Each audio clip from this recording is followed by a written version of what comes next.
What's up, guys? Welcome into Packers Total Access. My name is Clayton. You can check us out on packernet.com. Find me on Twitter at Packers_access. You can email us, PackersTotalAccess@gmail.com. You can text us 865-658-5824. Joined alongside Tim in Green Bay.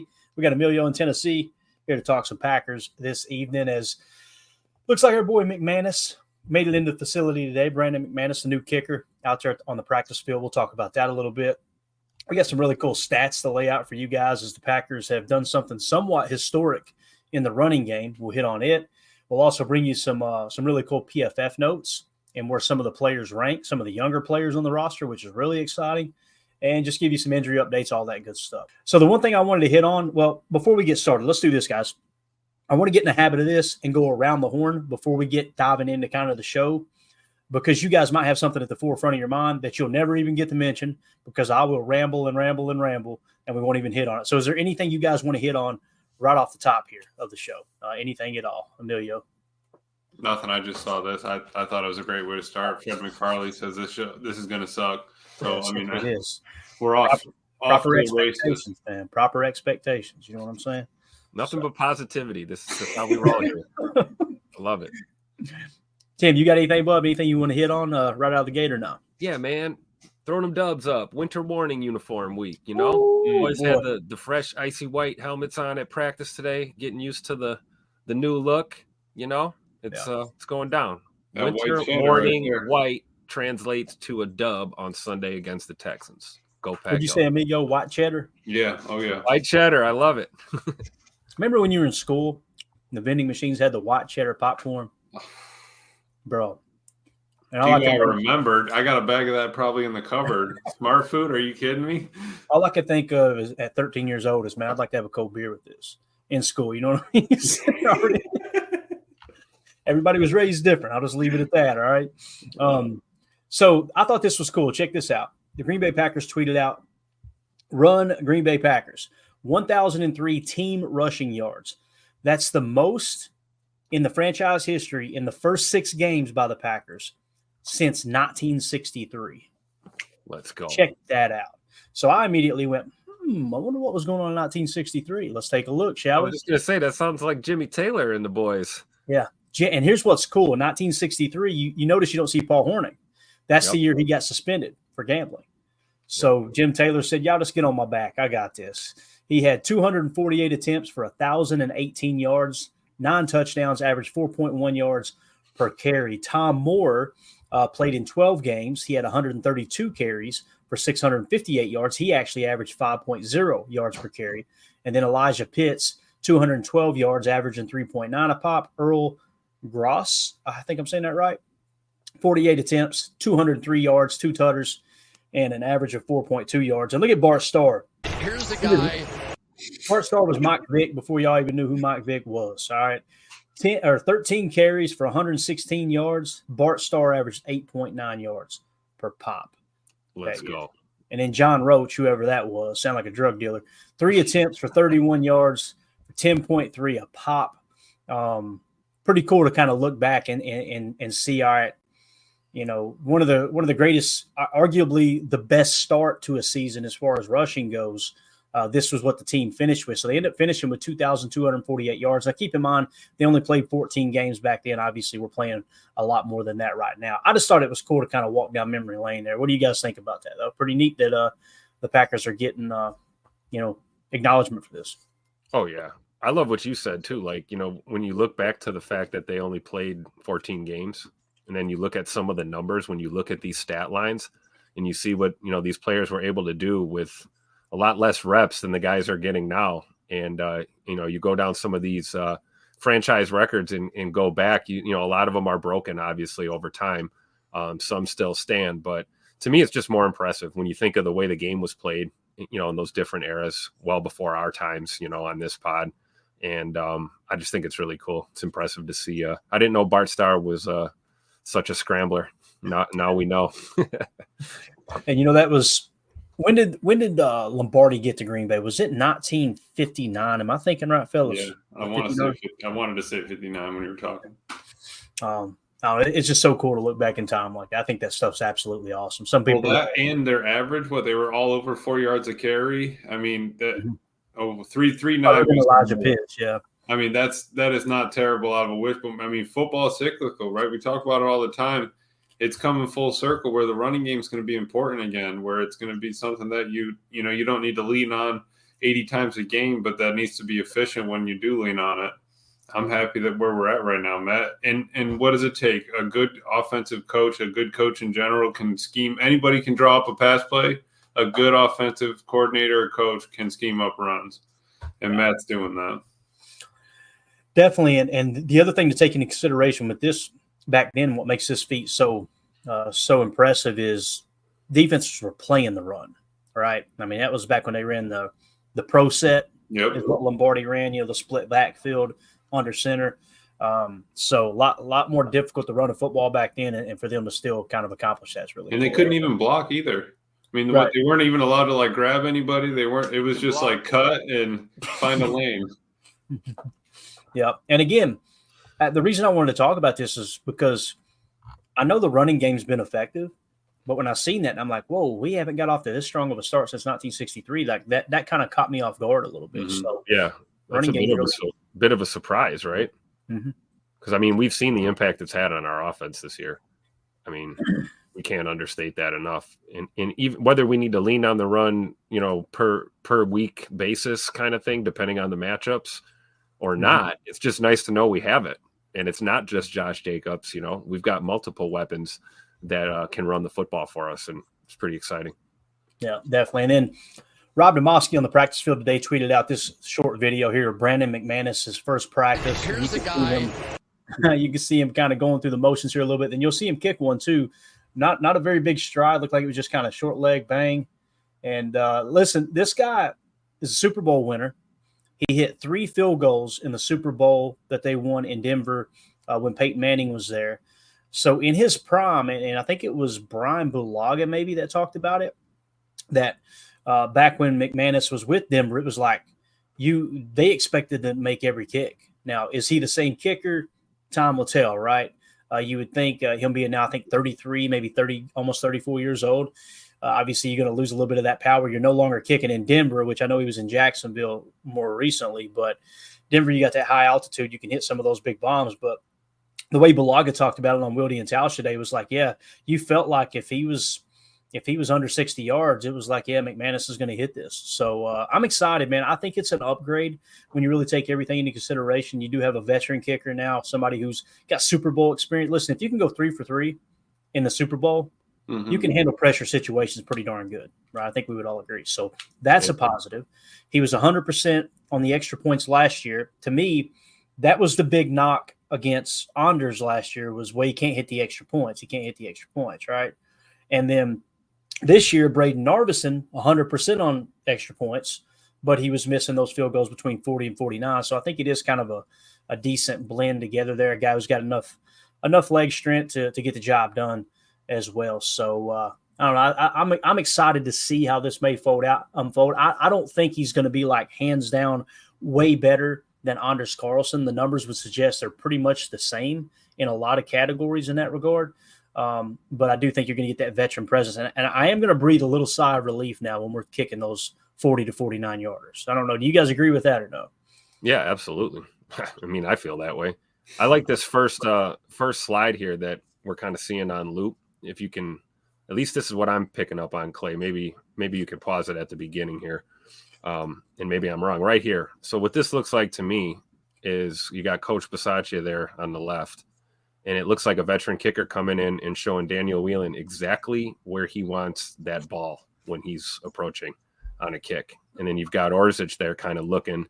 Maybe they're talking about, again, special teams kicking. This is a unit. This is not just, we talk about the new kicker. So here's the new guy working with, the rest of the unit. Looks like they're installing, personal preference kind of thing. You know how kickers are, right? A lot of kickers are very ritualistic. They have a certain way they go about things. And him being the new kid on the block here in Green Bay, it's nice to see him being assertive, stepping up and saying, hey, this is how I like to do it. This is where I want it. This is how it's going to roll. And like you said, he's a Super Bowl champion. He's a veteran. And I'm glad he's here. You're right. We can breathe a sigh of relief on, some of these quote unquote routine type field goals. We shouldn't be nervous about a 44-yard field goal attempt. We really shouldn't. Right. So, and I don't think we have to be anymore. So I don't know. It's just cool to see those guys getting in work today. I think that's a great point. I didn't even catch that first time, Tim. Like you said, you get the ball vertical, 12-6. Maybe he wants it at 11:55. Maybe he just a little bit of the tilt outside or something. Yep. That's key. Ritual. What is he going to do? A little shoulder shrug, whatever. But yeah, I'm excited not to say "come on, Narv" every time, and maybe just turn it off for a second, give the dude a chance. I know everyone's going to tweak if something happens, but for sure, and honestly, it gets me excited for Hale. If Hale is going to make some progress, he's going to have all these. He's seen how many kickers come through here. Give me a little bit of here, a little bit here. He's just putting together a recipe for something good if it comes together for him. So I like that too. I agree. And maybe that says something about how the Packers feel about Hale on that practice squad and his development. Like, hey, we brought a veteran in for now, fix this issue, address this issue we've got immediately. Right. We don't know how long McManus is going to kick for the Packers, right? But while he's here, teach the young kid some things, right? And then, get on your way. Make some kicks for us, teach him some things and good. Yep. This, like Clayton said, he's getting a little bit up there in age. Granted, kickers, they can have an extended life in the NFL if they stay healthy. Obviously, there's guys that have kicked well into their 40s. There is a precedence for it. But if this is going to be his last few years, maybe he finishes his career here in Green Bay. Who knows? Maybe he kicks this season and we never see him again. I don't know. But I am glad he's here, right? Definitely. I know there's been a lot of people asking about Jacob, so I'm just going to go ahead and address this. Me and Jacob got into a fist fight. So Jacob has been working like a dog. Get some stuff squared away, so he'll be back soon. Calling the cops. Yeah, there you go. I'll call the cops. Some of you guys know what that means. We'll keep that between us. But no, he'll be back soon enough. Like I said, he's just working a lot right now and taking care of some stuff. So I chatted with him this morning. Obviously, he's 100% welcome on the show. It's just you got to get some stuff squared away. So when he does, he'll be right back and he'll be in here, talking trash to us. Like That's right. The human meat missile will return. All right, we'll just leave it at that. So here was Rob Demoski's tweet. He said, Packers GM Brian Gutekunst said not only did they rely on the NFL's investigation and also their own research into the accusations against Brandon McManus, but he needed to hear it from the kicker himself before they signed him last night. Listen, there's a lot of talk going on the interwebs today, a lot of high horsing going on of why they shouldn't sign him. I'm not going to get into giving my personal opinion on something I don't have all the information on. The only info I do know is he was not charged with anything criminally. There is a lawsuit pending. However, I believe his lawyer came out and said that's pretty much all but taken care of now. So I'm not going to sit here and entertain it. It gives people an opportunity to go, I'm better than you. Look, I'm morally, I hate that crap. I hate it. And you've seen it all over Twitter. So we're not even going to address that side. We'll let Goody kind of do the talking here and see what he thought as far as when they decided to sign McManus. It's only a 25-second clip, but here's what Goody had to say with the reporters.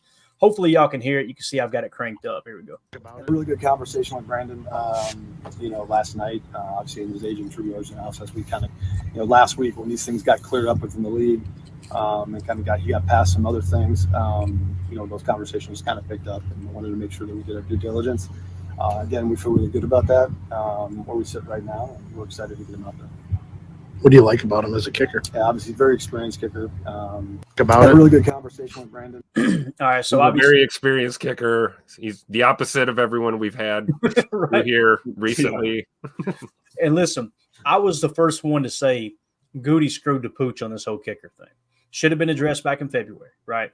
So don't take this the wrong way. You guys know where I've stood on this is like you kept digging the hole deeper and deeper. Okay, let's get rid of Honors. Let's try this guy. Okay, let's get rid of him. Let's try somebody else.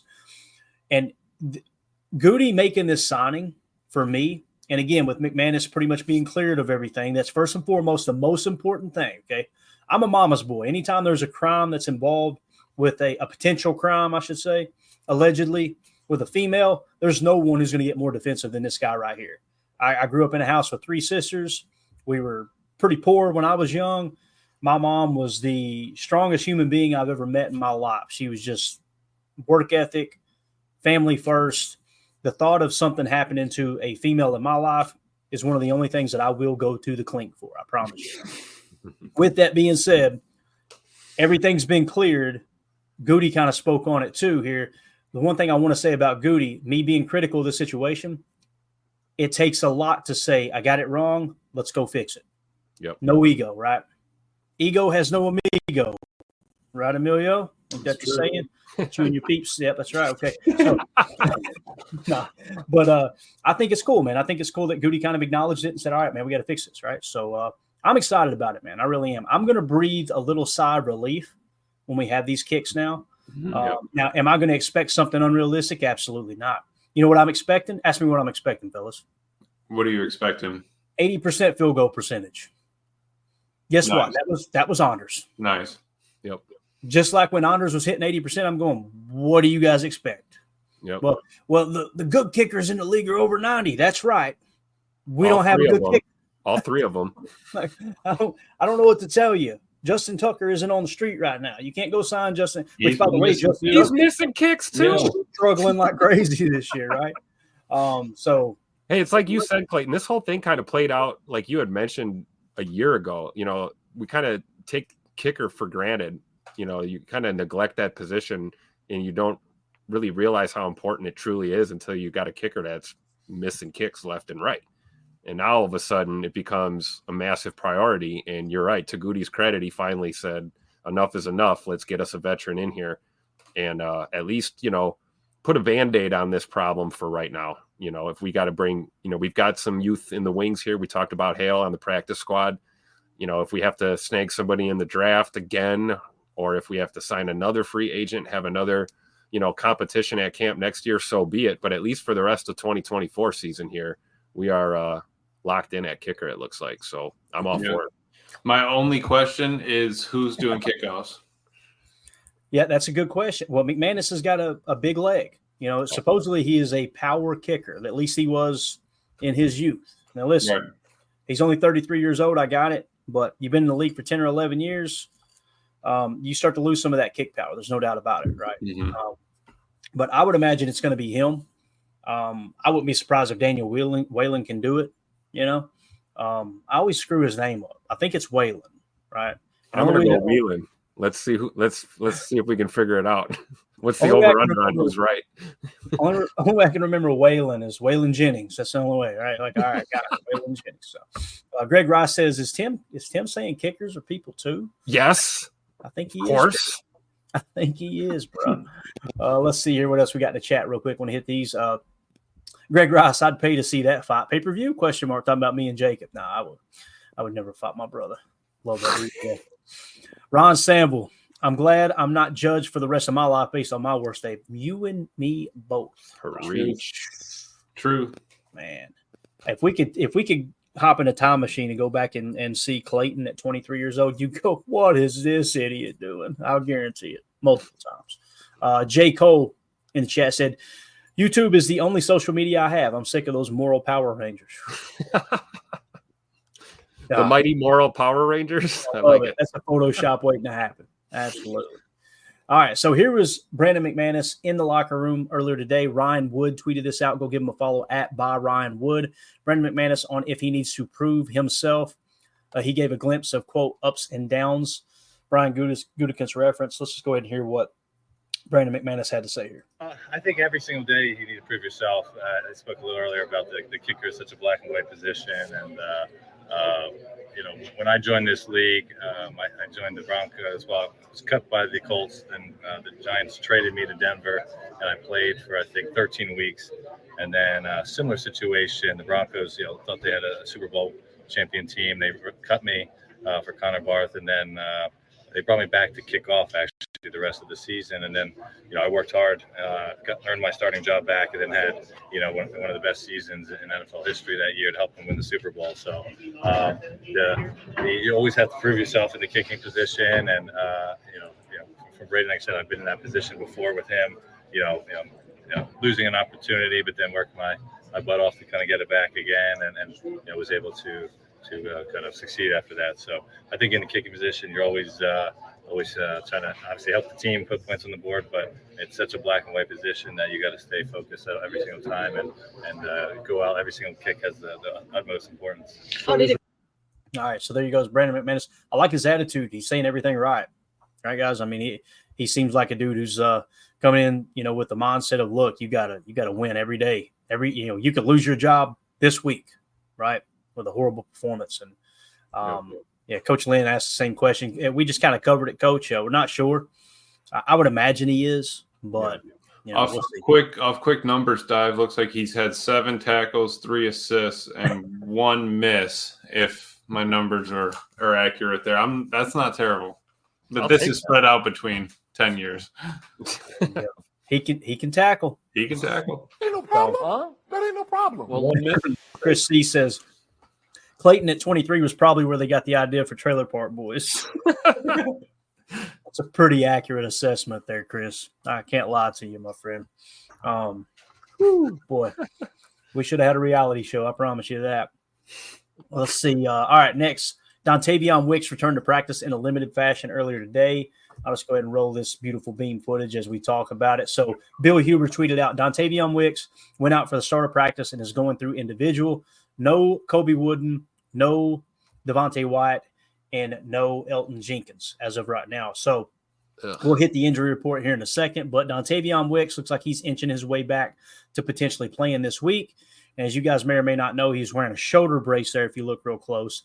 Obviously, with the shoulder injury, I think Matt LaFleur was quoted earlier today saying we dodged a bullet there. What's cool about this is we seen last year how dynamic Dontavion Wicks can be.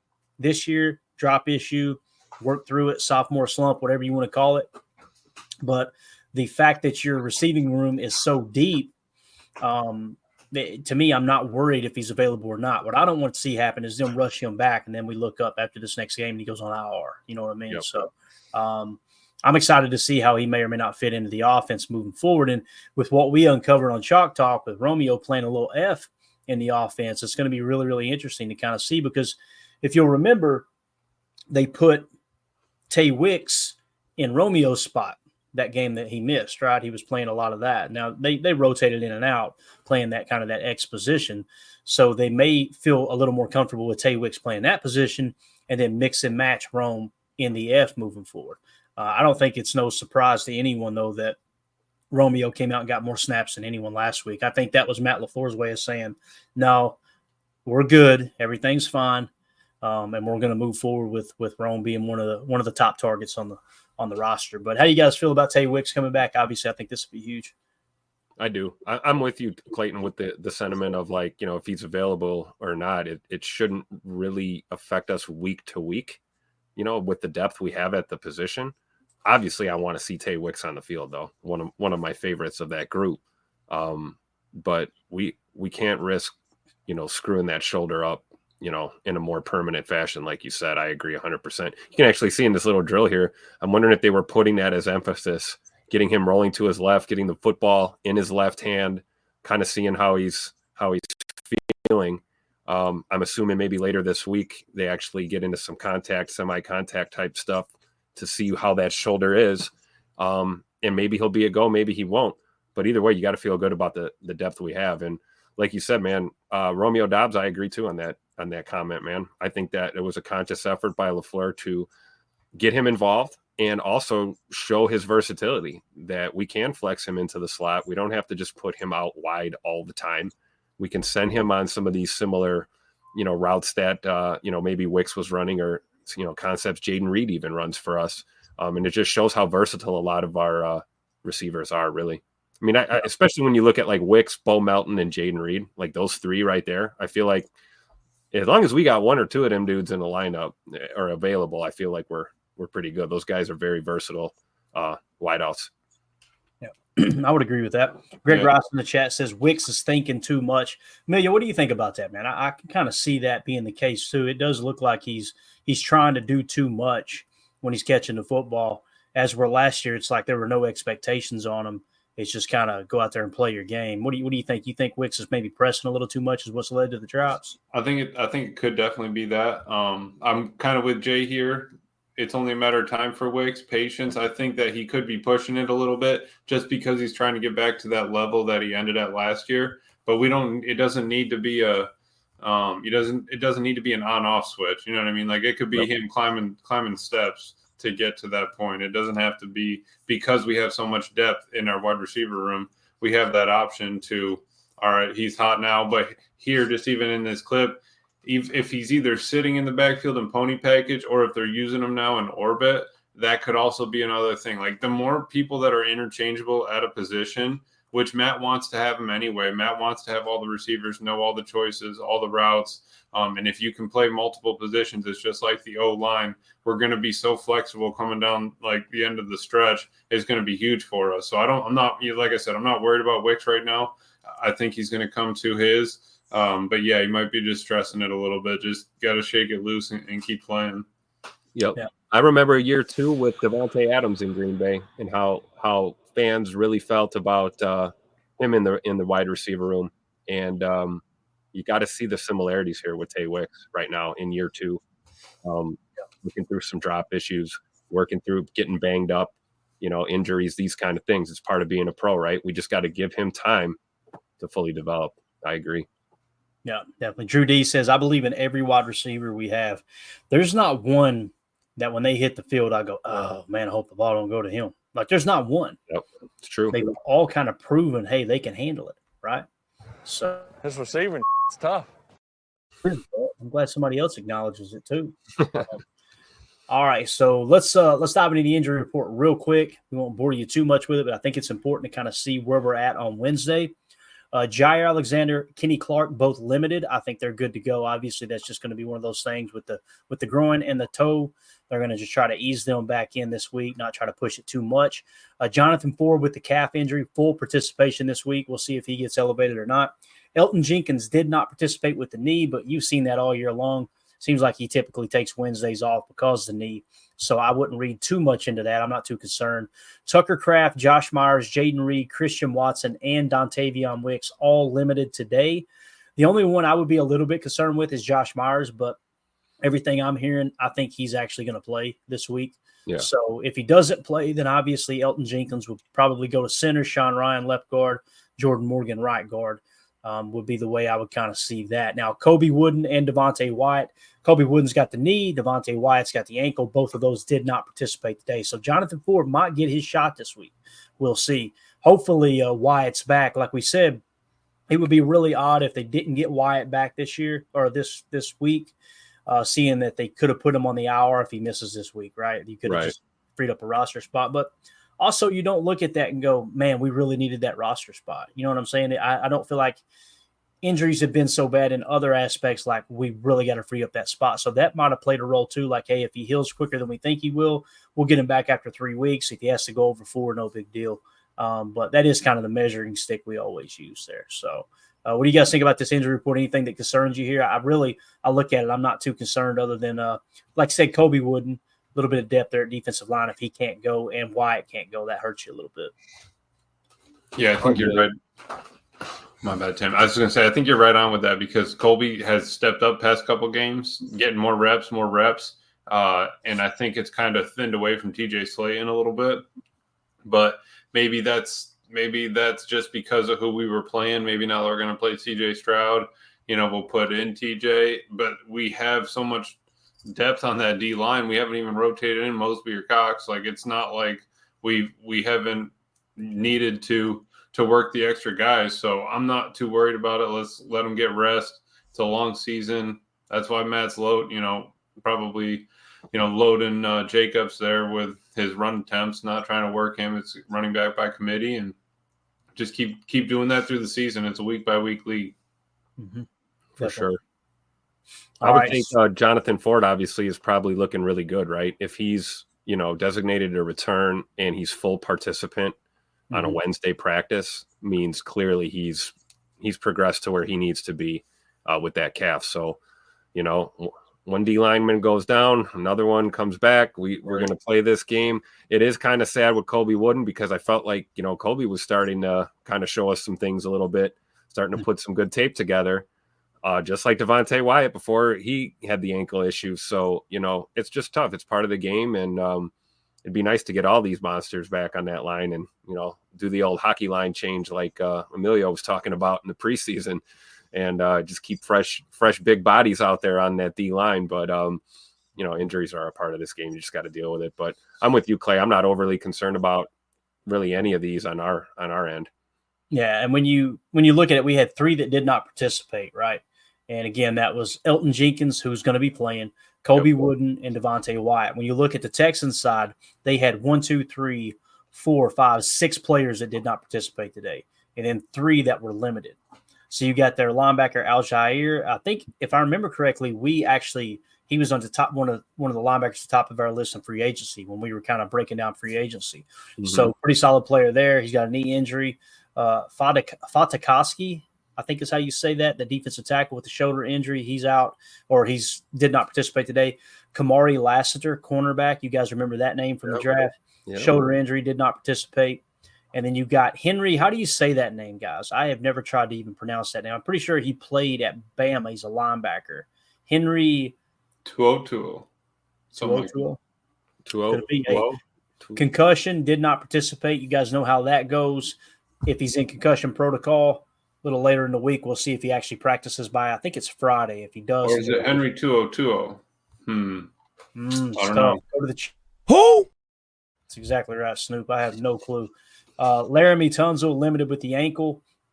Jimmy Ward, safety with the groin, did not participate. And then Robert Woods, wide receiver with the foot, did not participate. Pretty big names there. Yeah, a lot of D players there. Yeah. Yep. So we'll keep an eye on that as we move forward throughout the week. I think it's important. Keep your finger on the pulse there to see exactly how healthy they may or may not be going into Sunday. It's going to be a good game, good measuring stick game, guys. All we heard, it's amazing. Last week leading up to the game, all I heard all week long was they beat the Niners. It's going to be a tough one. Then you go boat race and they go, yeah, but the Cardinals suck. I'm like, all right, cool. Here we are. So anyway, we'll keep an eye on the injuries there. So quick update on our PTA Fantasy League. Just want to hammer this out. Thank you, Carly, for sending this over. We want to give you guys an update every Wednesday. Hunka Burning Love still leading the standings. He is undefeated. 6-0.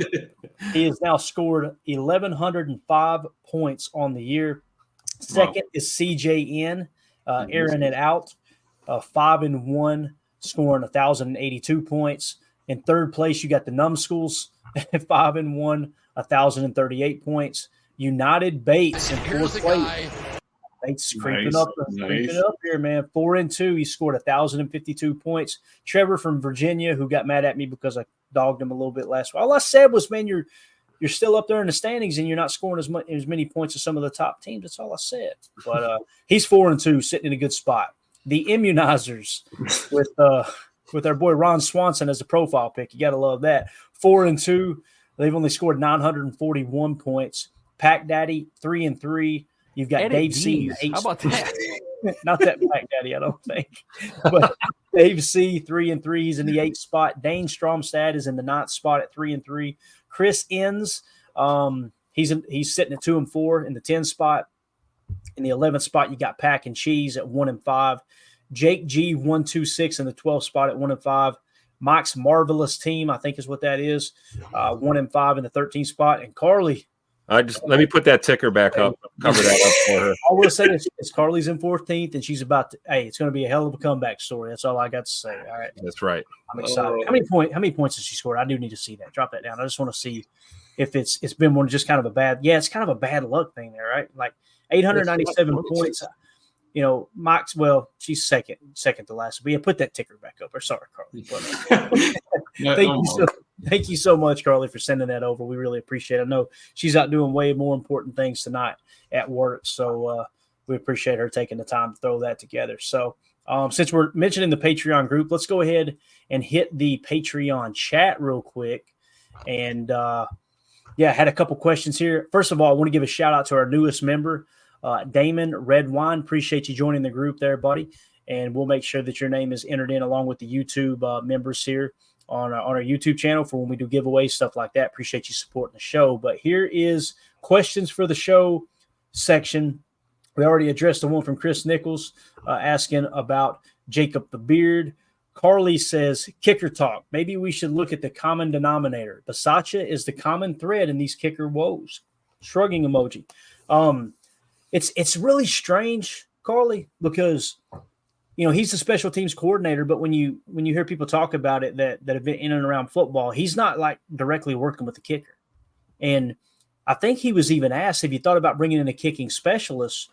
And I think his response to the media was these guys have all their own kicking specialists that they work out with in the offseason. And it kind of got me thinking, like, why not? Because I understand what Carly's saying here. Like, not that Bisaccia is the problem, but like you keep bringing kickers in and it keeps struggling in Green Bay. Why not go out and try to find the Tom Clements of kickers? You know what I mean? Like find someone who is just the ultimate kicking coach. Now, the problem is most of these guys that are kicking coaches, they're working with a bunch of clients. So if you hire them to a team, it's got to be worth the bang. They got to get enough bang for their buck to turn all those clients away and work solely with the team, I would imagine. There may even be rules in place for it too, but that's something that just kind of triggered in my mind. But so it is kind of interesting that all these kickers, not only do they come in and struggle in Green Bay, but they're also pushing every kick right. That's just wild to me. It really is. Anything you guys want to add to that kicker talk there as we got it in here this evening? No, I don't. No, yeah. I was going to say, but Rich, he's there more as like he's still the assistant head coach. He's still got all these other things that he's got to worry about. I mean, it's not like he's not worrying about, Narv or McManus or whatever, but they've already been kicking for how many years? They already have their routine down. He's not going to go in and change their footwork and mess up their 3 count, their step. It's a ritual. That thing was ingrained 10 years ago. So it's not something we're changing on the fly. Yep. And kickers are specialists, right? I mean, you talk about kind of being on an island in that locker room. The kicker is like, it's almost like a relief pitcher in baseball or something, right? You kind of like, don't talk to him. He's got a no hit save in the works right now. Let's not tell him anything about his technique or anything. Kickers are kind of looked like that too. And there is truth to that we even heard in McManus's interview here that you played at the top of the show, Clayton, that he was saying, hey, I worked hard to get my starting job back in Denver. I'm sure it was. I'm sure that was him putting in the hours himself, him reaching out to whoever he wants to consult with his kicking game or his kicking style and getting better at the position. So really it's kind of, being a place kicker in the NFL, it's a lot. You're kind of on your own, but you're not. It's a team sport. You're a part of a team, but I just won't go as far as to say that I think Rich Bisaccia is the reason that these guys are shanking kicks. Like I think it's just a collective of, we had a smattering of young kickers shanking kicks, and their technique is not fully developed. It's not. They're still a work in progress. We got a guy in McManus who's been kicking 10 plus years. He's kicked in huge games. He has experience. Those are less of a concern. So I think it's more on the individuals than it really is. Coach B personally. And I'm with you, Emilio. I agree with your point. We gave him the extra responsibility of being, the assistant head coach and kind of Matt LaFleur's right-hand dude out there. And you saw how much they talk to each other on the sideline. It's like they're always conversating about it. Yep. And, the kicking game is, I don't know, Clayton, maybe I'm off base here, but I think the attitude of most staffs in the NFL is get me a guy who doesn't miss very often, and whatever he needs to do to prepare, let him get his work in. Let's consult with our special teams unit on kickoffs and things like that. But other than that, let that guy do his own thing. It's like you almost don't want to mess with it too much or even at all sometimes. So, maybe talking to our boy Mason Crosby would be another. He'd be a good guy to get on. I know he's kind of doing his own thing these days, but I wonder what his perspective is, because he took a huge crapper in the middle of his career. And he was able to right the ship, get it back under control, and hit some massive kicks for us in those playoff games to get us some victories. So I think it's more on the kickers themselves, guys. Honestly, that's just my take on it. So we call Mason as the kicking whisperer for Green Bay, and him and McManus just get to chill on the sideline together, kick into the. I would just love to hear his perspective. Like, what did you do, man? Because he couldn't hit the broadside of a barn that year. What was it, 2015 15 or 16, Clayton, that he was just. You talking about McManus? I'm talking about Crosby. When Mason Crosby was just terrible. I'll tell you what I think fixed it. They said, you know what, bub? Let's restructure his contract. If you hit your kicks, you're going to make the same amount of money. If you don't, you're broke. And he said, you know what? I'm going to take Rich Bisaccia's advice, like Prince says. This is a famous quote by Rich Bisaccia. Kick the ball straighter. It's that simple. Just kick the ball straighter. What are we doing, guys? Stop overthinking it. I'll tell you, I know people are rough on the kickers and everything. It's your only job is to hit kicks. You better hit the ball. I'm sitting there on the couch shaking like a leaf when it's a close game. I don't know how they do it. I don't know how they walk out there and kick a ball straight. I don't. I pull straight Charlie Brown and end up on my backside is what I would do. So, anyway, Prince, dynamite drop in there, brother. Let's see. Greg Rice says, we need kicker graphics since it's such an integral part of the show. We really do. Right. And then Reef follows it up with no more kicker talk. We can score touchdowns. Yeah, there you go. That's what I'm talking about. That's exactly right. Let's see here, and then we'll follow it up with some more kicker talk. Holmes says it's like, I already marked that before that one. Sorry, guys. Okay. It's like a golf or baseball swing. It's very technical and not easy. And it's the simplest approach. Like I have a baseball background, and I had a coach teach me this at I was running with the varsity team in like 7th and 8th grade, and I'll never forget Coach Morse telling me because what I was doing was driving the ball into the ground, hitting the ball straight into the ground. He's like, listen. You come up this time, hit the bottom half of the ball. And I'm like, what's he smoking? What's he talking about? Hit the bottom half of the ball. Try to hit the bottom half of the ball. Try to miss underneath the ball. Mm-hmm. And sure enough, swinging at the bottom half of the ball, line drives every time. Some of the simplest approaches, right, is what can correct these. But again, 90% of it's here. These guys have the leg talent. It's why you turn on college football every week, and I get frustrated. I'm like, there are 75 kickers in college football that are better kickers than on the Packers roster. It's wild. It's not that they're better kickers. It's just the stress is amped up, man, and it's very much so a mental thing. I really oh yeah, definitely. So, all right, that's the end of the kicker talk unless somebody else in the Patreon asks here. So we'll see. Nick McSwain says, we'll there we go. Look, we owe Tim $10 for this much kicker talk. Oh, United Bates, you're the man. And by the way, mate, we need to get you a bag of smart food when we see you up in Green Bay, man. For sure. Yeah, we got to get them hooked up. No that doubt, white cheddar. The draft is going to be awesome, man. I'm excited. So excited. I'm seeing people panic because they're like, there's nothing available. I'm like, boy, I was trying to get mine 2 years into it. As soon as they announced it, I'm like, we got to start calling around, Mandy. Got to get this done. But yeah, I'm excited to meet up with some folks in Green Bay. It's going to be good, man.